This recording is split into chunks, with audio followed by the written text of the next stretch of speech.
Hi friends, welcome back to our channel jobs for you. ఈరోజు ఇంకో నోటిఫికేషన్తో మీ ముందుకు రావడం జరిగింది. సో ఈ నోటిఫికేషన్ అనేది మనకి సిఎస్ఐఆర్ నుంచి అనుసంధానమైన సంస్థ సిఎస్ఎంసిఆర్ఐ నుంచి ప్రభుత్వ ఉద్యోగాలు అనేది రిలీజ్ అవ్వడం జరిగిందండి. అసలు సిఎస్ఎంసిఆర్ఐ అంటే central salt and marine chemicals research institute అండి. ఇది కూడా వన్ ఆఫ్ ద సిఎస్ఐఆర్ సంబంధించిన అనుసంధానమైన సంస్థే. సో దాంట్లో నుంచి పర్మనెంట్ ప్రభుత్వ ఉద్యోగాలు అనేది నోటిఫికేషన్ అనేది విడుదలవడం జరిగింది. సో వాళ్ళ జీతం కూడా 35,000 స్టార్టింగ్ శాలరీ అనేది ఉంటుందండి మనకి జాబ్ రాగానే. అర్హత కూడా వీళ్ళు జస్ట్ మనం 10th తర్వాత ఎవరైతే ఇంటర్మీడియట్ చదివి ఉంటామో, తర్వాత డిప్లొమా చదువుకుంటామో, డిప్లొమా ఎనీ బ్రాంచ్ అయినా పర్లేదు. సో ఇంటర్లో కూడా ఎంపీసీ కానీ బైపీసీ కానీ ఏదైనా పర్లేదు, ఎవరైనా అర్హులే. ఎక్స్పీరియన్స్ ఎటువంటి ఎక్స్పీరియన్స్ కూడా వీళ్ళు అడగట్లేదండి. సో ఇది చాలా మంచి అవకాశం అని చెప్పుకోవచ్చు. ఆల్రెడీ మనకి సిఎస్ఐఆర్ నుంచి చాలా నోటిఫికేషన్స్, అనుసంధాన సంస్థలను చాలా నోటిఫికేషన్స్ అనేది రిలీజ్ అవ్వడం జరిగింది. సో అన్ని నోటిఫికేషన్స్ అనేది నేను వీడియో చేసి నా ఛానల్లో పెట్టడం జరిగింది. సో ఎవరైతే వాళ్ళకి యూజ్ ఉంది, ఎలిజిబిలిటీ ఉందో వాళ్ళందరూ అప్లై చేసుకోండి. ఏవైతే ఇంకా డేట్స్ ఉన్నాయో, ఎక్స్టెండ్ అయి ఉన్నాయో అన్నీ అప్లై చేసుకోండి. ఇంకోటి గాయస్, నా వీడియోస్ని లైక్ చేయండి, షేర్ చేయండి. ఎవరికైతే గవర్నమెంట్ జాబ్స్ మేము అప్లై చేసుకోవాలో, మాకు ఇన్ఫర్మేషన్ తెలియదు అన్న వాళ్ళు, మీ ఫ్యామిలీ మెంబర్స్ అయినా, ఫ్రెండ్స్ అయినా, కొలీగ్స్ అయినా, ఎవరైనా కూడా ఎవరికైతే యూజ్ ఉందో, గవర్నమెంట్ జాబ్ మేము చేస్తామో, గవర్నమెంట్ జాబ్ చేయాలని ఎవరైతే అర్హులో వాళ్ళందరికీ నా వీడియోస్ని షేర్ చేయండి అండ్ నా వీడియోస్ని లైక్ చేయండి. సో లైక్ చేయడం వల్ల ఏంటంటే నా వీడియోస్ రిఫరెన్స్లో చాలామందికి ప్లే అవుతాం జరిగిద్ది. సో నాకు కొంచెం మోటివేషన్ కింద ఇంకా మరికొన్ని వీడియోస్ చేయాలనిపిస్తుంది. సో ఇంకా ఇట్లాంటి నోటిఫికేషన్స్ మీ ముందుకు ఇంకా తీసుకొస్తాను మన తెలుగు లాంగ్వేజ్లో. అండ్ నా ఛానల్ని సబ్స్క్రైబ్ చేయండి. సో మనం లేట్ చేయకుండా మన నోటిఫికేషన్ ఉన్న ఇంపార్టెంట్ పాయింట్స్ అని డిస్కస్ చేద్దాం. నోటిఫికేషన్ చూసుకుంటే నోటిఫికేషన్లో నేను ఇంపార్టెంట్ పాయింట్స్ వరకే డిస్కస్ చేస్తాను. సో ఆ ఇంపార్టెంట్ పాయింట్స్ మీకు యూజ్ అవుతాయి అండ్ చూద్దాం. సో నోటిఫికేషన్లో మనకి మెయిన్ చూసుకోవాల్సింది అసలు ఎక్కడి నుంచి వచ్చింది ఏంటి అనేసి. సో మనకి ఇది వాళ్ళ వెబ్సైట్. సో ఆ వెబ్సైట్ క్లిక్ చేస్తే మనకి ఎక్కడి నుంచి ఏంటి రిలేటెడ్ అని చెప్పేసి తెలుసుకోవచ్చు. అండ్ ఇది central salt and marine chemicals research institute, మనకి గుజరాత్ నుంచి వచ్చిందండి ఇది. సో జాబ్ వచ్చాక మనం గుజరాత్లో చేయాల్సి వస్తుంది, ముందే చెప్పేస్తున్నాను. సో ఎవరైతే ఇంట్రెస్ట్ ఉన్నారో ఫుల్ వీడియో చూడండి, స్కిప్ చేయకుండా. బట్ ఇది మంచి నోటిఫికేషన్. అండ్ మనకి ఎక్కడైతే మెరైన్ సెంట్రల్ అదే సిఎస్ఎంసిఆర్ఐ అనే ఇన్స్టిట్యూట్స్ మన ఇండియాలో ఎక్కడైతే ఉన్నాయో మనం అక్కడ జాబ్ ప్రొహిబిషన్ అయిపోయి కొన్నాళ్ళు సర్వీస్ చేసాక మనం ట్రాన్స్ఫర్ పెట్టుకోవచ్చు. అది so it's not a matter. మనం జాబ్ చేయాలి అంటే చాలండి. సో మనం ఇదేంటి అంటే స్టార్ట్ ఆఫ్ అప్లికేషన్ వచ్చి 6th March మనం స్టార్ట్ చేయడం జరిగింది. 30th March అనేది ఎగ్జిట్ అంటే date submit online submission applications అనేది ఎండ్ అయిపోయి 31st March అని చెప్పడం జరిగింది. సో వీళ్ళు ఏంటి అంటే జస్ట్ ఒక సెంట్రల్ మెరైన్ అంటే central salt and marine chemical research ఏం చేస్తుందని చిన్న జస్ట్ ఒక స్నాప్ షాట్ లాగా ఇచ్చారు. సో అది చదివితే మీకు కొంచెం అర్థమవుతుంది. అండ్ వీళ్ళు ఈ నోటిఫికేషన్ ద్వారా మనకి ఆల్మోస్ట్ ఒక 6 టైప్ ఆఫ్ పొజిషన్స్ అనేది రిక్రూట్ చేయడం జరుగుతుంది. సో దాంట్లో మనం కొన్ని డిస్కస్ చేద్దాం. మనకి ఏమైతే యూజ్ అయిందో, ఎటువంటి ఎక్స్పీరియన్స్ అడగకుండా ఏమైతే మనకి యూజ్ అవుతుందో అట్లవన్నీ డిస్కస్ చేద్దాం. సో అందుకే నేను ఏం చేస్తున్నానంటే security officer and junior Hindi ట్రాన్స్లేటర్ని స్కిప్ చేస్తున్నాను. సో మిగతా చూసుకుంటే మనకి జూనియర్ స్టెనోగ్రాఫర్ 4 పోస్టులు అనేది రిలీజ్ చేయడం జరిగింది. Level 4 పే స్కేల్లో ఉంటుంది. మ్యాక్సిమం ఏజ్ అన్రిజర్వ్డ్కి వచ్చి 27 years. ఏజ్ రిలాక్సేషన్ ఉంటుందండి, కంగారు పడకండి, నేను ఏజ్ రిలాక్సేషన్ సెక్షన్లో చెప్తాను. And junior secretary assistant general కేటగిరీలో 5 పొజిషన్స్ రిలీజ్ చేశారు. Level 2 అండి ఇది. పేమెంట్ స్కేల్లో 28 years మ్యాక్సిమమ్. అలాగే junior secretary assistant finance and అకౌంట్స్లో, junior secretary assistant stores and పర్చేస్లో ఇది కూడా 2 పోస్టులు అనేది రిలీజ్ చేయడం జరిగింది. ఈచ్ Level 2 పే స్కేల్ కింద 28 years అనేది మాక్సిమం ఏజ్ అని చెప్పుకోవచ్చు. సో మనకి ఏంటంటే పే స్కేల్ 28 అంటే Level 2, Level 4, Level 6 అని ఇచ్చారు. సో అది ఇక్కడ చూసుకుంటే మనకి ఏమైతే జూనియర్ సెక్రటరీ, జూనియర్ స్టెనోగ్రాఫర్కి ఏమైతే ఉందో, సో జూనియర్ స్టెనోగ్రాఫర్కి మనకి అన్ని కటింగ్స్ పోను అంటే మన అన్ని ఇంక్లూడ్ చేసుకొని మనకి చేతిలో 46,800 రూపీస్ అనేది అమౌంట్ అనేది పడుతుంది, ఇంక్లూడింగ్ HRA, TA ఏమైతే ఇంక్లూడ్ అవుతాయో. సో అట్లాగే మనకి junior secretary assistant finance and అకౌంట్స్కి, స్టోర్స్ అండ్ పర్చేస్కి, జనరల్కి మనకి అన్ని కలిపి 35,800 అనేది మనకి ఫస్ట్ స్టార్టింగ్లోనే మనకి వచ్చే జీతం అండి. సెంట్రల్ గవర్నమెంట్ పోస్టులు ఇవన్నీ.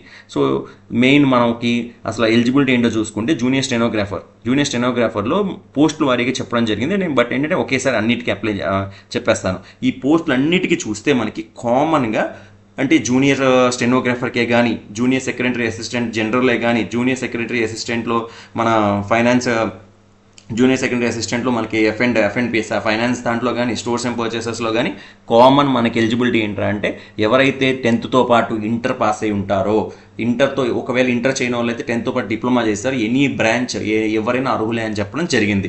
సో దాంతో పాటు ఏంటంటే మనకు కొంచెం టైపింగ్ స్కిల్స్ అనేది రావాలి, ఏది స్టెనోగ్రాఫర్కి అయినా. అండ్ ఇంకోటి ఏంటంటే వేరే దాంట్లో నార్మల్గా అయితే మనకి కంప్యూటర్స్ టైపింగ్ స్పీడ్ అనేది రావాలని చెప్పేసి, ఇంగ్లీష్ అయితే 35 words per minute, హిందీ అయితే 30 words per minute అని రావడానికి ఇక్కడ కామన్ అన్నిటికీ ఎసెన్షియల్ క్వాలిఫికేషన్. సో అందుకని అన్నీ ఒకేసారి కలిపి చెప్పా.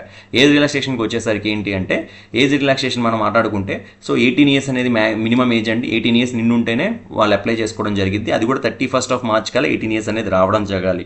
అండ్ అప్పర్ ఏజ్ లిమిట్ వచ్చేసి అన్రిజర్వ్డ్కి వచ్చేసి 28 to 27 కొన్ని పోస్టులకి, అండ్ SC ST వాళ్ళకి అయితే 5 years రిలాక్సేషన్ ఇవ్వడం జరిగింది. 28 + 5 వేసుకుంటే 33 years మనకి.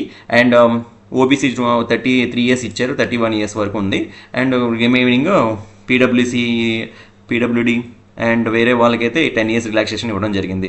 అండ్ కమింగ్ టు దట్, నేను చెప్పాను కదా SC STలో ఉంటే 15 years రిలాక్సేషన్ ఇచ్చారు, 13 years ఓబీసీ క్యాండిడేట్స్కి రిలాక్సేషన్ ఇవ్వడం జరిగింది. సో నెక్స్ట్ ఇంపార్టెంట్ పాయింట్స్లో మనం మెయిన్ డిస్కస్ చేయాల్సింది, మనకి అప్లికెంట్ మెయిన్ ఇండియన్ సిటిజన్ అయి ఉండాలి. సో డేట్, ఏజ్ లిమిట్ కానీ క్వాలిఫికేషన్స్ కానీ March 31st కల్లా అన్ని క్వాలిఫై ఉండాలి. 10th కానీ డిప్లొమా కానీ అన్ని పాస్ అయిపోయి మన రెడీగా మనకి సర్టిఫికేట్లు అనేది చేతితో ఉండాలని చెప్పేసి జరగడం. ఇక్కడ వీళ్ళు చెప్తున్నారు. సో మనకేంటి ఇక్కడ నేను చెప్పాను కదా, 10th అన్ని క్యాస్ట్, కమ్యూనిటీ సర్టిఫికేట్, ఎక్స్పీరియన్స్ అన్ని మనకి రెడీగా హ్యాండ్లో ఉండాలని చెప్పడం జరిగింది. So 10th certificate, date of birth అనేది 10th సర్టిఫికేట్ అనేది పెడతాను సరిపోతుంది మనకి. ఒకవేళ ఇంకా అంటే 10th ఆల్మోస్ట్ సరిపోతుంది, డేట్ ఆఫ్ బర్త్ ప్రూఫ్ కింద మనం దాన్ని 10th ఇంక్లూడ్ చేయొచ్చు అని చెప్పడం జరిగింది వీళ్ళు. ఇటువంటి ట్రావెలింగ్ ఎక్స్పెన్సెస్ కూడా ఎవరు కాంపిటేటివ్ రిటర్న్ ఎగ్జామినేషన్కే కానీ, ప్రొఫెషనల్ టెస్ట్కే కానీ, ఫిజికల్ టెస్ట్కే కానీ, టైపింగ్ టెస్ట్కే కానీ దేనికి ఎవరని చెప్పడం జరిగింది ఇక్కడ. అండ్ నెక్స్ట్ ఎలా అప్లై చేసుకోవాలంటే, సో నేను చెప్పాను కదా 6th March స్టార్టింగ్ ఉంటుంది, 30th March అయిపోతుంది అని చెప్పాను. అండ్ ఎవరైతే ఫీజు ఎలిజిబుల్ అంటే, ఎవరైతే అన్రిజర్వ్డ్ క్యాండిడేట్స్, ఓబీసీ క్యాండిడేట్స్ ఉన్నారో వాళ్ళు 500 rupees అనేది ఆన్లైన్లో పే చేయడం జరిగింది. ఎటువంటి డ్రాఫ్ట్ డీడీలు అదే చాలా డీడీలు అట్లాంటి నార్మల్గా మనం రిసిప్ట్ లైన్ పెట్టి అయిన పే చేయకుండా ఆన్లైన్లో పే చేసేసుకుంటే సరిపోతుంది. SC ST women, SC ST PWD women, అసలు ఉమెన్ అంటే ఏ క్యాస్ట్, ఏ కేటగిరీ ఉమెన్కి అయినా కూడా ఉమెన్ క్యాండిడేట్కి అనేది వీళ్ళు ఫ్రీ ఎగ్జామ్షన్ ఇచ్చారని చెప్పడం జరిగింది. SC ST అని, పీడబ్ల్యూడి కానీ, CSIR ఎంప్లాయీస్ కానీ, లైక్ ఎక్స్ సర్వీస్ మ్యాన్స్ కానీ ఎవరికి లేదు, ఫీజు లేదు, ఎగ్జామ్ చేశారని చెప్పారు. అండ్ నెక్స్ట్ డాక్యుమెంట్స్, ఇవన్నీ ఏంటంటే వీళ్ళు ఏం చెప్తున్నారంటే, మనం ఫీజు కట్టేస్తాం. సో ఎవరైతే ఫీజు ఎలిజిబిలిటీ ఉన్నారో ఫీజు కట్టేసేసి, ఆ కట్టిన తర్వాత దాని రిసిప్ట్ని మనం ప్రింట్ తీసుకొని, ఆ రిసిప్ట్ కింద మనం సంతకం పెట్టి, పోస్ట్ కోడ్ ఏమైతే దేనికైతే అప్లై చేసామో ఆ పోస్ట్ కోడ్ అక్కడ రాసి, బ్యాక్ సైడ్ దాని పేమెంట్ రిసిప్ట్ కింద బ్యాక్ సైడ్ రాసి, దాన్ని మనం ఏం చేయాలి అంటే అవన్నీ పక్కన దాన్ని ప్రింట్అవుట్ తీసుకుని దాన్ని మన పేరు రాసి, దాని పోస్ట్ కోడ్ రాసి అన్ని సంతకం పెట్టి మన దగ్గర పెట్టుకొని, వీళ్ళు ఏమంటున్నారు, డాక్యుమెంట్స్ అన్నీ కూడా ఒక సింగిల్ పీడిఎఫ్లో అంటే 10th మార్క్స్ లిస్టే కానీ వీళ్ళు ఏమడుగుతున్నారు, birth certificate. And birth certificate మనకి ఏంటి 10th class మార్క్స్ లిస్ట్. తర్వాత ఎవరైతే ఇంటర్ చేస్తారో ఇంటర్, డిప్లొమా అయితే డిప్లొమా మార్క్ షీట్లు, అండ్ ఒరిజినల్ ఓడీస్ కానీ, డిప్లొమా అదే వేరే ఉంటాయి కదా సేమ్ మార్క్స్, అన్నీ పెట్టాలని చెప్పడం జరిగింది ఇక్కడ. అవన్నీ ఒక పీడిఎఫ్లో వచ్చేలాగా, ఎక్స్పీరియన్స్ ఉంటే ఎక్స్పీరియన్స్ మీకుంటే, తర్వాత క్యాస్ట్ సర్టిఫికేట్ ఉంటే క్యాస్ట్ సర్టిఫికేట్, ఇవన్నీ ఒక పీడిఎఫ్. దాంతోపాటు ఎవరైతే పేమెంట్ చేశారో ఆ పేమెంట్ మీద మన ప్రింట్అవుట్ తీసి, రిసిప్ట్ని ప్రింట్అవుట్ తీసి, దాని వెనక మళ్ళీ పోస్ట్ కోడ్ మన సంతకం పెట్టాము, అది కూడా ఈ పీడిఎఫ్లో ఉండాలి. ఈ పీడిఎఫ్లో ఉండి ఆ పీడిఎఫ్ని మనం ప్రొసీజర్ మనం వన్స్ అప్లై చేయడం స్టార్ట్ చేశాక దాంట్లో లాస్ట్లో ఆ పీడిఎఫ్ని అప్లోడ్ చేయాలని చెప్పేసి అంటున్నారు. సో ఇవన్నీ వీళ్ళు మనం అప్లోడ్ చేసి ఫీజు కట్టి అన్ని కరెక్ట్గా వీళ్ళు పరిశీలించి మనకి ఏం చేస్తారంటే, కాంపిటేటివ్ ఎగ్జామ్కి first level of 2 levels of recruitment అనేది 2 levelsలో ఈ రిక్రూట్మెంట్ కంప్లీట్ చేయడం జరుగుతుంది. ఫస్ట్ లెవెల్లో ఇవన్నీ చూసి మనకి ఫస్ట్ కాంపిటేటివ్ ఎగ్జామ్కి పిలవడం జరిగింది. సో కాంపిటేటివ్ ఎగ్జామ్ ఎలా ఉంటుందో ప్యాటర్న్ ఎలా చూద్దాం, 1 by 1 చూద్దాం.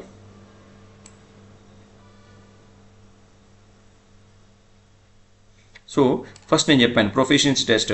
సో స్టెనోగ్రాఫర్ చూద్దాం. సో స్టెనోగ్రాఫర్ ఏంటంటే వీళ్ళు ఫస్ట్ ఎగ్జామినేషన్ అనేది మనకి కాంపిటేటివ్ రిటర్న్ ఎగ్జామినేషన్ ఉంటుందని చెప్పడం జరిగింది. ఎవరైతే కాంపిటేటివ్ రిటర్న్ ఎగ్జామ్లో పాస్ అవుతారో ప్రొఫెషన్సీ టెస్ట్ ఇన్ స్టెనోగ్రాఫింగ్ పిలుస్తారని చెప్పేసి చెప్పడం జరిగింది. వాళ్ళు ఇంగ్లీష్లో డిక్టేషన్ చెప్తారు, 50 minutes ఇస్తారు, 70 minutesలో మనం వాళ్ళు ఇచ్చిన దాన్ని కంప్లీట్ చేయాలని చెప్పేసి వీళ్ళు 70 minutesలో కంప్లీట్ చేయాలని చెప్పేసి అంటున్నారు. అంటే టైం 70 ఏదో ఉన్నది, దాని మీరు ఎవరైతే దాంట్లో ఉన్నారో సో వాళ్ళు చూసుకొని తెలుసుకోండి. వర్డ్స్ పర్ మినిట్ స్పీడ్ అనేది వీళ్ళు మెన్షన్ చేయడం జరిగింది. అండ్ తర్వాత మోడ్ ఆఫ్ ఎగ్జామినేషన్ ఎలా ఉంటుంది అంటే OMR based, complete OMR based examination అండి. లాంగ్వేజెస్ కూడా మనకి హిందీ అండ్ ఇంగ్లీష్లో ఉంటుంది. Complete SSC syllabus. SSC అంటే మనకి SSCGL కానీ MTS కొన్ని మిక్స్డ్ ఉంటాయి కదా, సో ఆ సిలబస్ అని చెప్పడం జరిగింది. 200 total మార్క్స్ అనేది ఉంటాయి. టోటల్ అవర్స్ 2 hours అనేది మనకి 2 hours అనేది మనకి ఇవ్వడం జరిగింది. క్వశ్చన్స్ వచ్చేసరికి రిటర్న్ ఎగ్జామినేషన్ క్వశ్చన్స్ వచ్చేసరికి మనకి general awareness and reasoning 50 marks, questions 50 ఉంటే 50 marks. జనరల్ అవేర్నెస్లో క్వశ్చన్స్ 50 ఉంటే 50 marks. ఇంగ్లీష్ లాంగ్వేజ్ 100 marks ఉంటాయి, 100 questions. అండ్ ఇంకా నెగిటివ్ మార్క్స్ వచ్చేసి ఒక్కొక్క నెగిటివ్ మార్క్ 0.25 అనేది తీస్తారు. 4 questions తప్పు పెట్టామంటే 1 mark అనేది మనకి పోతుందని చెప్పారు. ఎవరైతే దీంట్లో దీంట్లో క్వాలిఫై ఉంటారో వాళ్ళని ఏంటంటే దీనికి పిలుస్తారు, ఈ ఎగ్జామినేషన్ పిలుస్తారని చెప్పేసి అంటున్నారు, ప్రొఫిషియన్సీ టెస్ట్లో పిలుస్తారని చెప్తున్నారు.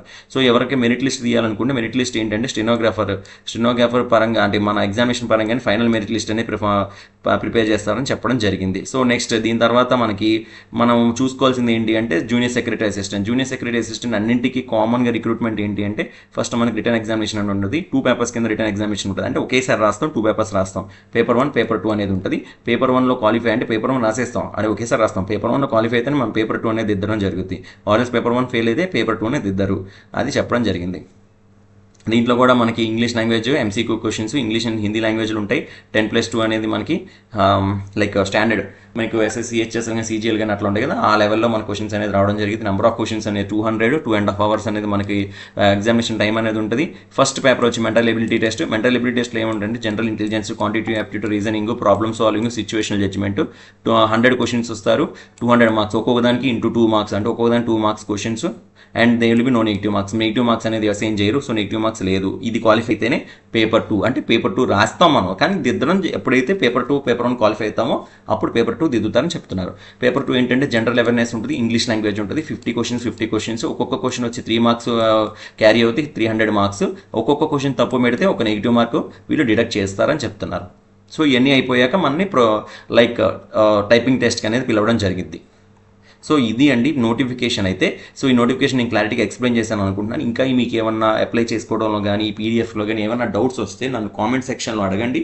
సో నా టీం కానీ నేను కానీ ఎవరైనా మేము మీకు హెల్ప్ చేయడానికి చూస్తాం. That's all for the notification. ఇంకా మీకు మరికొన్ని నోటిఫికేషన్స్ నేను తీసుకురావడం జరిగింది. That's all guys, I'm signing off. Don't forget to subscribe my channel and like the videos.